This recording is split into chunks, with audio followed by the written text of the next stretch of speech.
जय हिंद दोस्तों, कैसे हैं आप सब। मैं हिमांशु सोनी और आज हम करने वाले हैं क्लास 11th फिजिक्स का chapter second unit and measurement. तो ये आज स्टार्ट करते हैं इस चैप्टर को। देखो लास्ट चैप्टर हम लोगों ने फिजिकल वर्ल्ड पढ़ा था, उसमें हम लोगों ने बेसिकली फिजिक्स का इंट्रोडक्शन पढ़ा था और नॉर्मली फिजिक्स की कुछ बातें की थी कि फिजिक्स एक्चुअली में है क्या, व्हाट इज फिजिक्स। तो उसमें हमने पढ़ा था कि physics is the branch of science in which we study about the natural phenomena. मतलब बेसिकली अगर हम बात करें तो फिजिक्स में हम लोग ज्यादातर नेचुरल फिनोमेना की बात करते हैं, या हम ये कहें कि नेचर की ही बात करते हैं हम फिजिक्स के अंदर।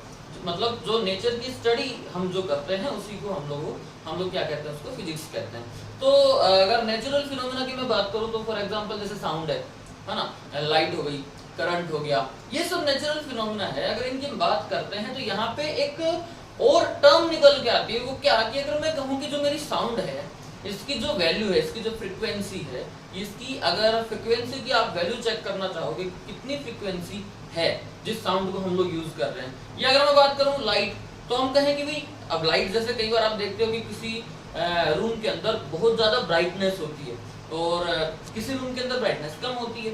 तो या फिर आजकल जैसे जितने भी इक्विपमेंट आ रहे हैं, फॉर एग्जांपल अगर हम बात करें एलईडी की, है ना, 100 वोल्ट के बल्ब की और बहुत सारे इक्विपमेंट जिनको हम लगाते हैं, तो अलग अलग इंटेंसिटी की लाइट ये देते हैं। मतलब अगर हम बात करें लाइट की, तो लाइट को भी आप अलग अलग वैल्यू के अंदर, टर्म के अंदर मेजर कर सकते हो, ठीक है ना। ऐसे ही करंट हो गया, है ना। नेचुरल फिनोमेना की अगर हम बात करें तो ग्रेविटेशनल फोर्स की हम लोगों ने बात की थी, और ग्रेविटेशनल फोर्स के अंदर जो फोर्स की वैल्यू होती है आप उसको भी मेजर कर सकते हो। तो मेरा कहने का मतलब ये है कि जितने भी नेचुरल फिनोमेना होते हैं फिजिक्स के अंदर, अगर आप इनकी वैल्यू को चेक करना चाहो, आप इनकी एक तरीके से हम कहें कि आप इनका मेजरमेंट करना चाहो, तो मेजरमेंट करने के लिए हमारे पास एक नई टर्म, या हम ये कहें कि वहीं से रिलेटेड हमारा ये जो सेकंड चैप्टर जिसको हम स्टार्ट करने जा रहे हैं, उसमें हम इन्हीं सब बातों को पढ़ेंगे। तो जैसा कि नाम आपको दिख रहा है चैप्टर का, यूनिट एंड मेजरमेंट, फिजिक्स का सेकंड चैप्टर है, तो इसकी हम बात करते हैं। देखो यूनिट क्या होती है, इसको भी हम समझेंगे।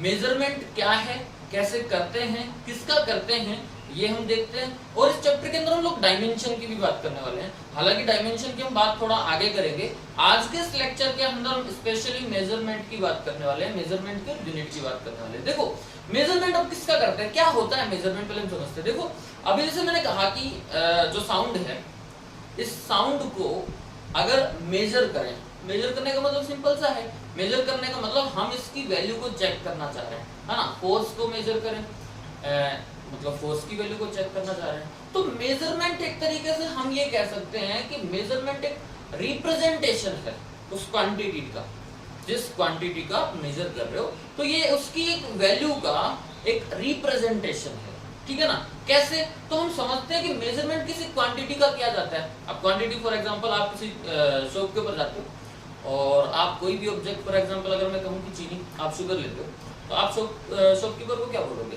कि भाई 1 किलो शुगर दे दो।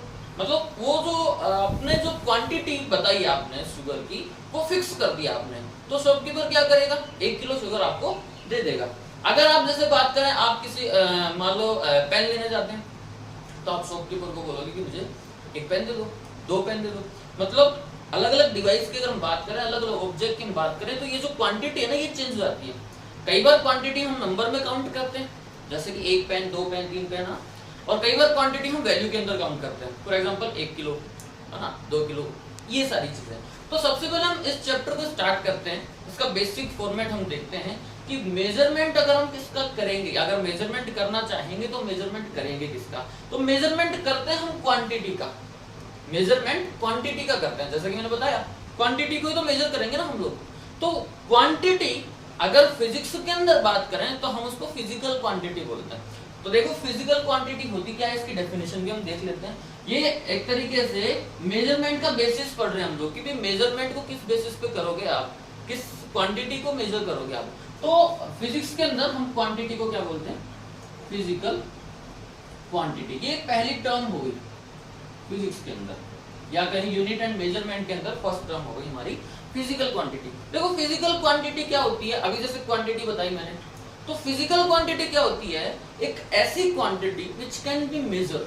मतलब फिजिक्स के अंदर कोई भी क्वांटिटी आप ले लो, अगर आप उसको क्या कर सकते हो, मेजर कर सकते हो, डायरेक्टली और इनडायरेक्टली। आप कोई भी क्वांटिटी, फॉर एग्जांपल अगर मैं कहूँ कि फोर्स, तो फोर्स को आप मेजर कर सकते हो ना, किसी ना किसी तरीके से आप फोर्स को मेजर कर सकते हो, है ना। मास मेजर कर सकते हैं। जैसे अगर मैं आपको पूछूं कि ये डस्टर है हमारे पास, और हम कहें कि भाई इस डस्टर के अंदर मास कितना होगा, तो अभी आइडिया अगर आप लगाएं या हम इसको जब मेजर करेंगे तो हम कहेंगे कि भाई 100 ग्राम के आसपास इसके अंदर मास होना चाहिए, है ना। अगर मैं कहूं कि भाई मैं जो हूं मेरे अंदर कितना मास होगा, तो आप कहोगे सर अगर आइडिया लगाएं तो 60 केजी या 70 केजी के आसपास मास होना चाहिए, ठीक है ना। तो मास मतलब एक ऐसी क्वांटिटी है जिसको आप क्या कर सकते हो, मेजर कर सकते हो।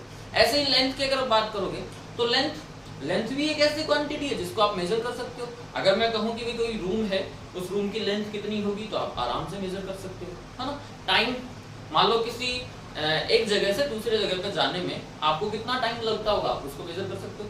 तो कहने का मतलब ये ऐसी क्वांटिटी की बात कर रहे हैं हम इन सब की, जिनको हम क्या कर सकते हैं, मेजर कर सकते हैं। तो फिजिकल क्वांटिटी की अगर डेफिनेशन की आप बात करोगे तो फिजिकल क्वांटिटी की डेफिनेशन क्या होगी, the quantity which can be measured directly or indirectly in physics is called physical quantity. मतलब एक ऐसी क्वांटिटी जिसको आप डायरेक्टली और इनडायरेक्टली कैसे भी करके आप उसको मेजर कर रहे हो। डायरेक्टली का मतलब तो क्या होता है, जैसे मास, टाइम, लेंथ, इनकी तो हम बात करें तो इनको तो डायरेक्टली मेजर करते हो आप। अगर मैं कहूँ कि इस मार्कर की लेंथ कितनी होगी, आप उसको डायरेक्टली मेजर कर लोगे, भाई 3 सेंटीमीटर होगी, 2 सेंटीमीटर होगी, 4 होगी, जो भी होगी, तो डायरेक्टली आप मेजर कर रहे हो ना इसको। टाइम को भी आप डायरेक्टली मेजर करते हो।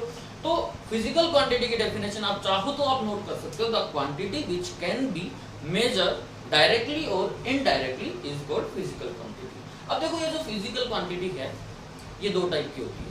अब कैसे होती है दो टाइप की, तो एक तो आप लोग प्रीवियस क्लास में पढ़ के आए हो 9th क्लास में, और आगे 11th क्लास में भी हम इसके बारे में और डिटेल से पढ़ने वाले हैं। थोड़ा सा यहाँ पे मैं डिस्क्राइब करता हूँ कि फिजिकल क्वांटिटी दो टाइप की कैसे है। 9th में आप पढ़ के आए हो फिजिकल क्वांटिटी होती है एक तो स्केलर क्वांटिटी पढ़ी हुई है आपकी, और एक होती है वेक्टर क्वांटिटी, ठीक है। अब स्केलर क्वांटिटी क्या होती है और वेक्टर क्वांटिटी क्या होती है, तो हम लोगों ने देखा था, एक मैं थोड़ा सा इसको समझा देता हूँ। देखो स्केलर क्वांटिटी क्या होती है, स्केलर क्वांटिटी मतलब वो क्वांटिटी जिसको कंप्लीटली डिफाइन किया जा सकता है only on the basis of magnitude. मतलब एक ऐसी क्वांटिटी जिसको आप कंप्लीटली मैग्नीट्यूड से डिफाइन कर सकते हो। मैग्नीट्यूड क्या है, मैग्नीट्यूड है उसकी वैल्यू, सिर्फ और सिर्फ वैल्यू। जैसे कि बताया मैंने मास, तो मास अगर किसी भी ऑब्जेक्ट का आप मेजर करोगे तो आप कहोगे सर 1 किलोग्राम, 2 किलोग्राम, है ना, ग्राम जो भी है, तो आपने उसकी एग्जैक्टली वैल्यू बता दी, डिफाइन कर दिया, है ना। टाइम है, लेंथ है, फोर्स है, सॉरी फोर्स नहीं, स्पीड है, बहुत सारी चीजें ऐसी क्वांटिटी, मास, लेंथ, टाइम, है ना, स्पीड, तो ये सब चीजें जिनको हम कंप्लीटली डिफाइन कर सकते हैं only on the basis of magnitude. मतलब सिर्फ मैग्नीट्यूड बताना है होता है इनका, और ये क्वांटिटी डिफाइन हो जाती है। तो इन सब की जब भी हम वैल्यू देखेंगे तो हम देखेंगे कि यही सब वैल्यू जो होती है मेजरमेंट में, या जो उसकी एग्जैक्टली जो मैग्नीट्यूड होता है वो बता दिया। तो स्केलर क्वांटिटी मतलब जो डायरेक्शन के ऊपर बिल्कुल भी डिपेंड नहीं करती, जो कंप्लीटली सिर्फ मैग्नीट्यूड के ऊपर डिपेंड करती है। The quantity which depend only upon the magnitude, which does not depend on the direction। एक ऐसी क्वांटिटी जो डायरेक्शन के ऊपर बिल्कुल भी डिपेंड नहीं करती, जो सिर्फ और सिर्फ किस पे डिपेंड करती है, मैग्नीट्यूड के ऊपर, तो वो स्केलर क्वांटिटी हो सकती है।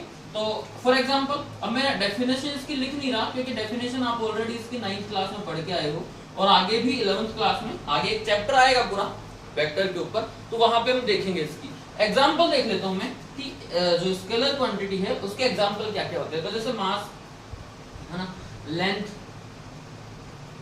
टाइम, स्पीड, ये सब स्केलर क्वांटिटी के एग्जाम्पल है। अब आ जाओ वेक्टर क्वांटिटी के ऊपर। वेक्टर क्वांटिटी क्या होती है, तो इसका अपोजिट कर दो। वेक्टर क्वांटिटी मतलब इसमें हमने देखा था कि ये जितनी भी क्वांटिटी होती है स्केलर, ये सब की सब डायरेक्शन के ऊपर डिपेंड नहीं करती, मतलब ये कंप्लीटली मैग्नीट्यूड के ऊपर डिपेंड करती है। अगर आपको इनकी कोई वैल्यू पूछेगा तो आप सिर्फ और सिर्फ इनकी क्या बताओगे, मैग्नीट्यूड बता दोगे। जैसे मास का 1 किलोग्राम हो गया, लेंथ का हो गया जैसे 5 मीटर हो गया, 10 मीटर हो गया, है ना, 1 सेंटीमीटर हो गया, 2 सेंटीमीटर हो गया। टाइम के बारे में आपने बता दिया कि भाई 10 मिनट हो गए, 20 मिनट हो गए, 1 घंटा हो गया, 2 घंटे हो गए। स्पीड के बारे में आप बताओगे भाई कोई भी ऑब्जेक्ट है उसकी स्पीड क्या होगी जब वो मोशन कर रहा होगा। तो स्पीड की अगर हम बात करें तो हम कहेंगे कि 100 मीटर पर सेकंड होगी या 1 किलोमीटर पर आवर होगी, जो भी होगी। तो ये हमने डायरेक्टली उसकी वैल्यू बता दी। अब हम बात करते हैं वेक्टर क्वांटिटी की। तो वेक्टर क्वांटिटी एक ऐसी क्वांटिटी होती है जिसमें मैग्नीट्यूड तो आपको बताना पड़ेगा ही, मैग्नीट्यूड तो बताना पड़ेगा ही, साथ ही साथ उसका डायरेक्शन बताना पड़ेगा। फॉर एग्जांपल अगर मैं कहूं कि ये मेरे पास एक मार्कर है, अगर इस मार्कर के ऊपर फोर्स लग रहा है, कोई भी फोर्स लग रहा है, तो ये किस डायरेक्शन में मूव करेगा, या अगर मैं कहूं कि मार्कर के ऊपर कहीं से फोर्स लग रहा है तो ये मोशन करेगा या नहीं करेगा। ये सब जानने के लिए आपको ये देखना पड़ेगा कि इस मार्कर के ऊपर फोर्स कितना लग रहा है, और दूसरी चीज इस मार्कर के ऊपर फोर्स किस डायरेक्शन में लग रहा है। देखो अगर मैं कहूं कि भाई ये मार्कर है, इस पे फोर्स आप वाले डायरेक्शन में भी लग सकता है, मेरे वाले डायरेक्शन में भी लग सकता है, इधर भी लग सकता है, उधर भी लग सकता है, ऊपर भी लग सकता है, नीचे भी लग सकता है।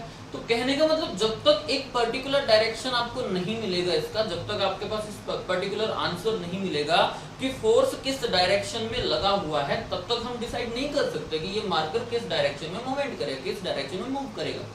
समझ आ रही है बात? कहने का मतलब है कि एक ऐसी क्वांटिटी जिसको रिप्रेजेंट करने के लिए डायरेक्शन की भी जरूरत पड़ती है। स्केलर में क्या कहा था हम लोगों ने कि एक ऐसी क्वांटिटी जिसको रिप्रेजेंट करने के लिए डायरेक्शन की जरूरत नहीं पड़ती, लेकिन एक ऐसी क्वांटिटी जिसको रिप्रेजेंट करने के लिए डायरेक्शन की जरूरत पड़ती है, that is called vector quantity. For example अभी जैसे हमने बात की फोर्स, वेलोसिटी, एक्सीलरेशन, ये सब ऐसी क्वांटिटी हैं जिनको रिप्रेजेंट करने के लिए डायरेक्शन की जरूरत पड़ती है। तो स्केलर की आप डेफिनेशन देखोगे, स्केलर क्वांटिटी की डेफिनेशन क्या होती है? The quantity which does not depend on the direction, या the quantity which does not require direction for representation. और वेक्टर की the quantity which depend on the direction also. Magnitude पे तो of course depend करेगी ही करेगी, but direction के ऊपर भी डिपेंड करती है। डेफिनेशन नोट करने की जरूरत नहीं है आप लोगों को, क्योंकि आगे एक पूरा चैप्टर आएगा इसके ऊपर, तो देखेंगे।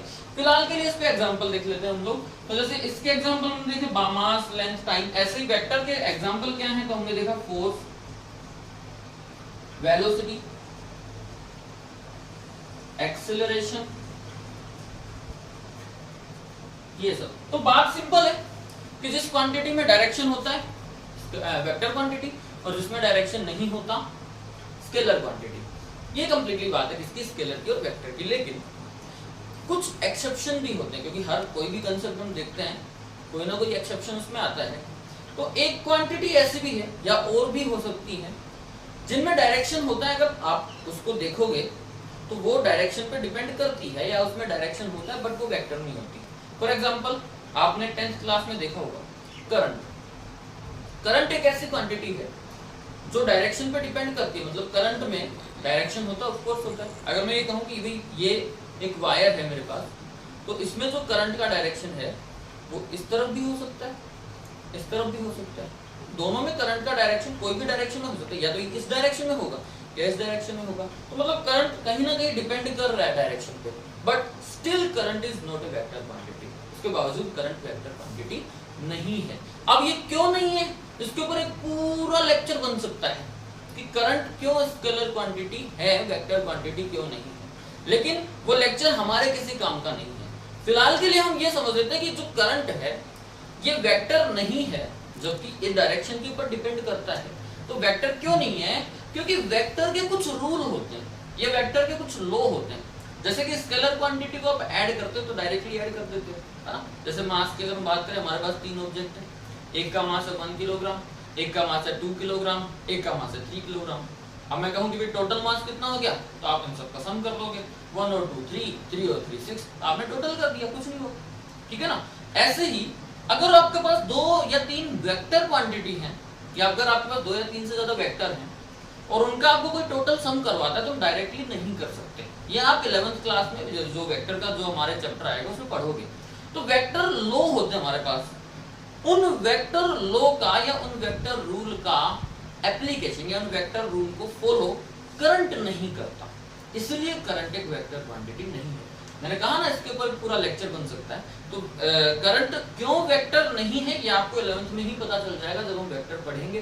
फिलहाल के लिए हम इसलिए समझ सकते हैं कि करंट जो है वेक्टर लॉ को फॉलो नहीं करता, इसलिए करंट एक एक्सेप्शन है। अगर कहीं से ये चूंकि एक्सेप्शन है तो कई बार क्वेश्चन पूछ लेते हैं इसके ऊपर कि current is a scalar quantity और वेक्टर क्वांटिटी, वहां पे आपको ये कहना है कि करंट एक वेक्टर क्वांटिटी नहीं है, ठीक है ना, जबकि ये डिपेंड करता है किसके ऊपर, डायरेक्शन के ऊपर। तो फिलहाल के लिए करंट के मामले में इतना काफी है, हम इतना समझ गए तो बहुत है, आगे हम देखेंगे कि करंट कैसे नहीं है, ठीक है ना। तो ये क्वांटिटी हम लोग ऑलरेडी पढ़ के आए हैं, वेक्टर क्वांटिटी और स्केलर क्वांटिटी। अभी हम देखते हैं कि जो फिजिकल क्वांटिटी है ना, इस फिजिकल क्वांटिटी का ये टाइप तो नहीं, मतलब ये क्लासिफिकेशन तो नहीं, इसके अलावा फिजिकल क्वांटिटी का एक क्लासिफिकेशन और है जो अभी हमारे काम आएगा, मतलब ये तो काम आएगा ऑफ कोर्स, एक क्लासिफिकेशन और है जो बहुत जरूरी है, वो अब हमारे काम आएगा।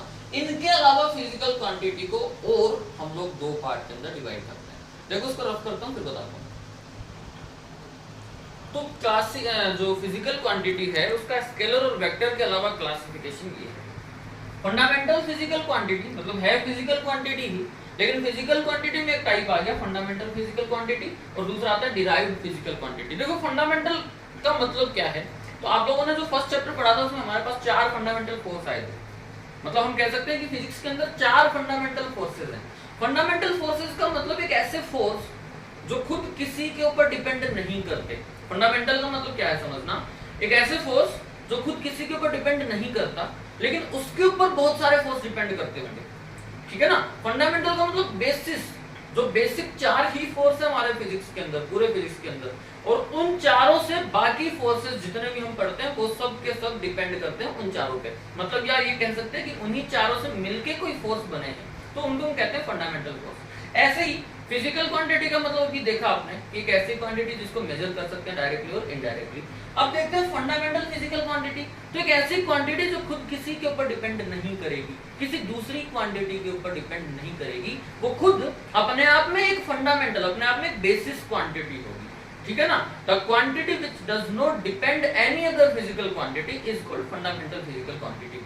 जो खुद किसी पे डिपेंड नहीं करेगी लेकिन उसके ऊपर बहुत सारी क्वांटिटी डिपेंड करेंगी, उससे बहुत सारी क्वांटिटी बनाई जा सकेगी। तो फंडामेंटल का मतलब सिंपल सा हो गया। मास अगर हम बात करें तो मास, जैसे कि अगर मैं कहूं कि भाई अगर ये मार्कर है हमारे पास, ये मार्कर किससे मिलकर बना होगा, तो आप कहोगे सर बहुत छोटे छोटे एटम, छोटी सी बात है, पहले भी हम लोगों ने पढ़ी, बहुत छोटे छोटे एटम से मिलकर बना होगा, और उन एटम का क्या होगा, मास, क्योंकि हर एक एटम का कुछ ना कुछ क्या होता है, मास। तो मैं ये कह सकता हूँ ना कि भाई ये जो मार्कर है मास से मिलकर बना होता है।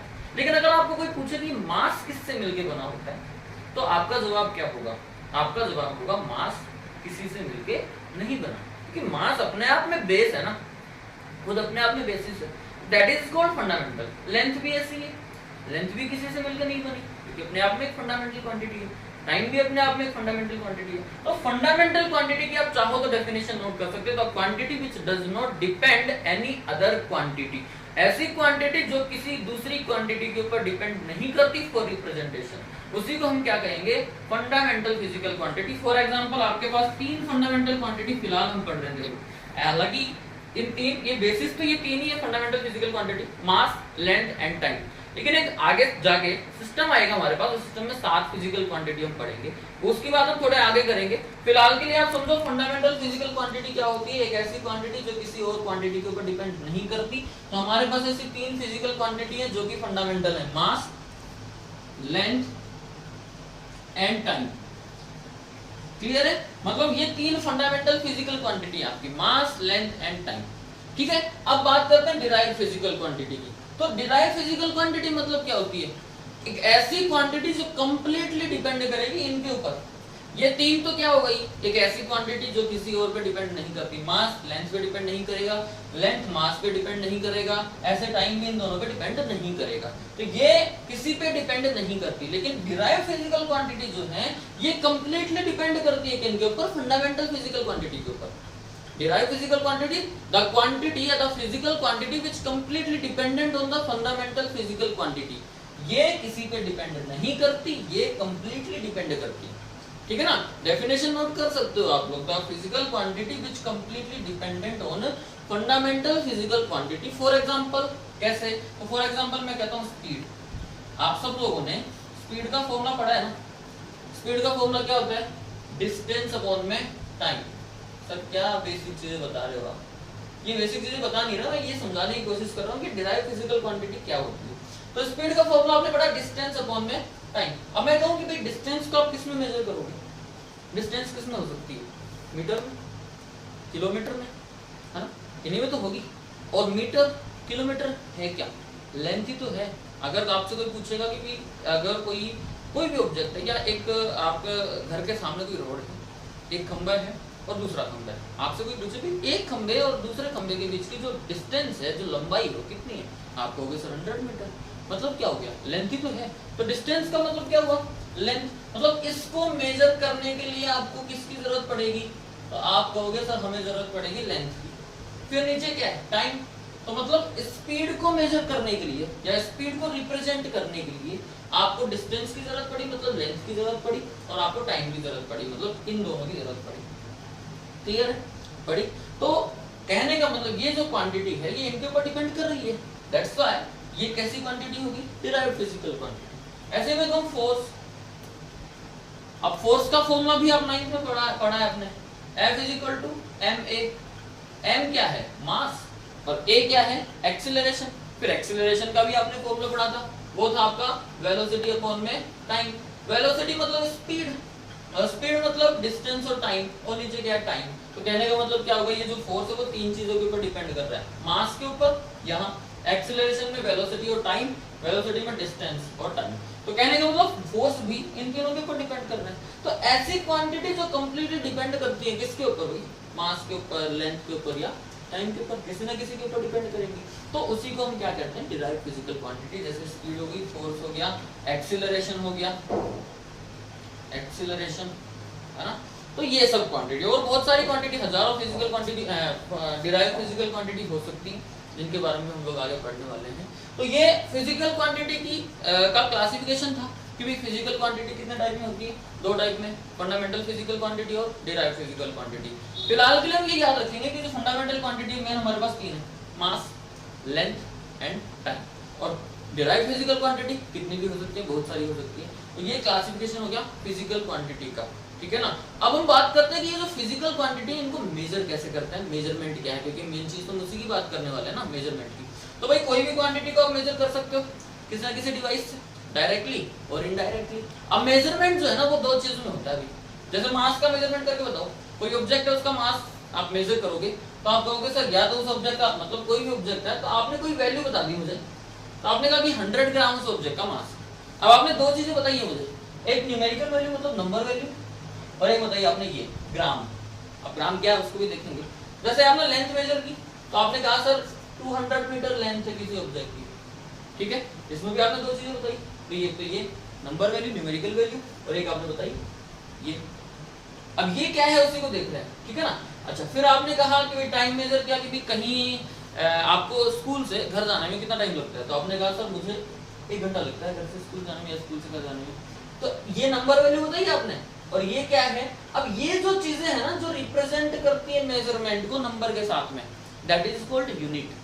अभी तक मेजरमेंट की बात कर रहे थे, अब मेजरमेंट में क्या होता है, यूनिट। क्योंकि मेजरमेंट विदाउट यूनिट पॉसिबल है ही नहीं, है ना। कैसे, अगर मैं मास पूछूं और आपको सर 100 किसी ऑब्जेक्ट का मास, आप कहोगे सर 100 क्या, मैं भी कंफ्यूज रहूंगा, आप भी कंफ्यूज रहोगे।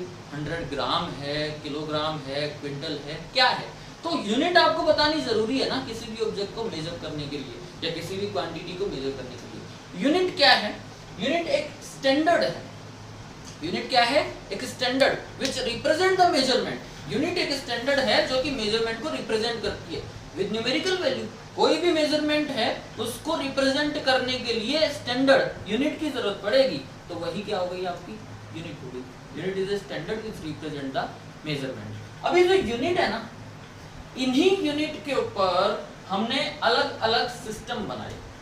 कौन से सिस्टम है उन सब की बात करेंगे। आज के लिए इतना ही काफी है, और बाकी हम नेक्स्ट लेक्चर में करेंगे, क्योंकि ये जो लेक्चर है बहुत लंबा हो जाएगा, तो आपके लिए भी दिक्कत हो जाएगी, मेरे लिए भी दिक्कत हो जाएगी। तो आज के लिए इतना ही, बाकी इस चैप्टर को कंटिन्यू करेंगे हम लोग नेक्स्ट लेक्चर में, ठीक है। Thank you.